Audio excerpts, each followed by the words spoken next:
Class 9th. Beehive Chapter 1. The Fun They Had.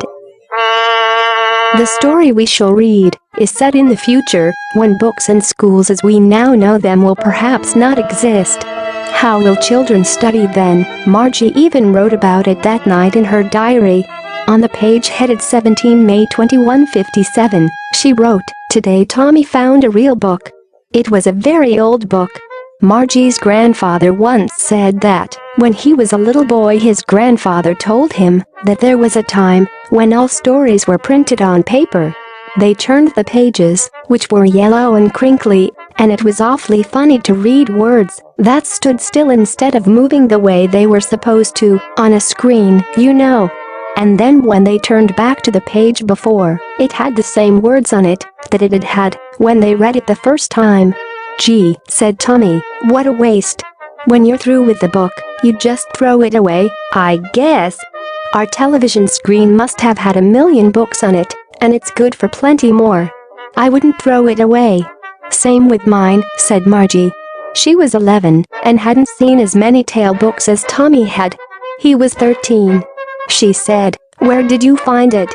"In my house." He pointed without looking, because he was busy reading. "In the attic." "What's it about?" "School." Margie was scornful. "School? What's there to write about school?" "I hate school." Margie always hated school, but now she hated it more than ever. The mechanical teacher had been giving her test after test in geography, and she had been doing worse and worse until her mother had shaken her head sorrowfully and sent for the county inspector. He was a round little man with a red face and a whole box of tools with dials and wires. He smiled at Margie and gave her an apple, then took the teacher apart. Margie had hoped he wouldn't know how to put it together again, but he knew how all right, and, after an hour or so, there it was again, large and black and ugly, with a big screen on which all the lessons were shown, and the questions were asked. That wasn't so bad. The part Margie hated most was the slot, where she had to put homework and test papers. She always had to write them out in a punch code they made her learn when she was 6 years old, and the mechanical teacher calculated the marks in no time. The inspector had smiled after he was finished and patted Margie's head. He said to her mother, "It's not the little girl's fault, Mrs. Jones. I think the geography sector was geared a little too quickly. Those things happen sometimes. I've slowed it up to an average 10-year level. Actually, the overall pattern of her progress is quite satisfactory." And he patted Margie's head again. Margie was disappointed. She had been hoping they would take the teacher away altogether. They had once taken Tommy's teacher away for nearly a month because the history sector had blanked out completely. So she said to Tommy, "Why would anyone write about school?"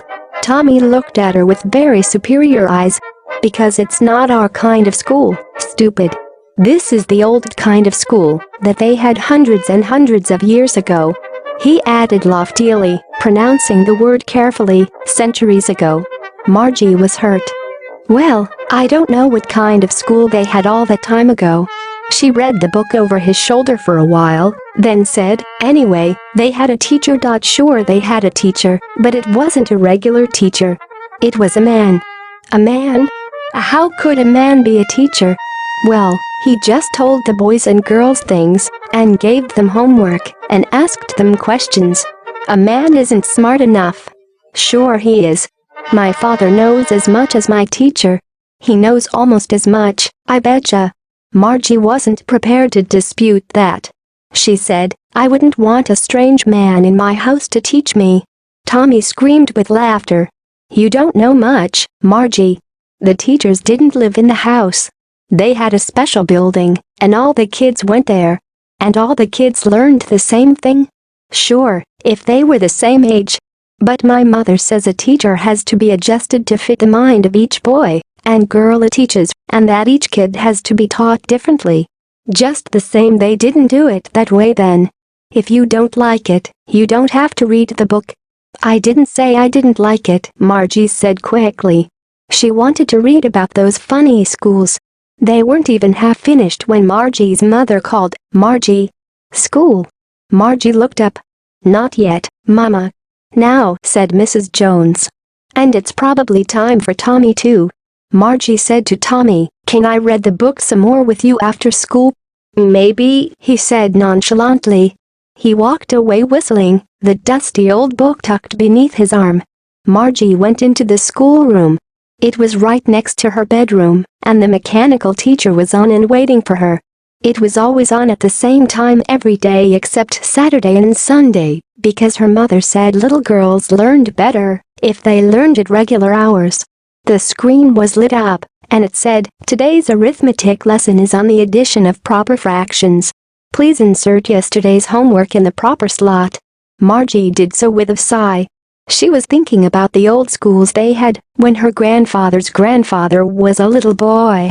All the kids from the whole neighborhood came, laughing and shouting in the schoolyard, sitting together in the schoolroom, going home together at the end of the day.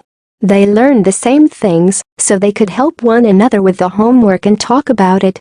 And the teachers were people. The mechanical teacher was flashing on the screen when we add fractions 1/2, and Margie was thinking about how the kids must have loved it in the old days. She was thinking about the fun they had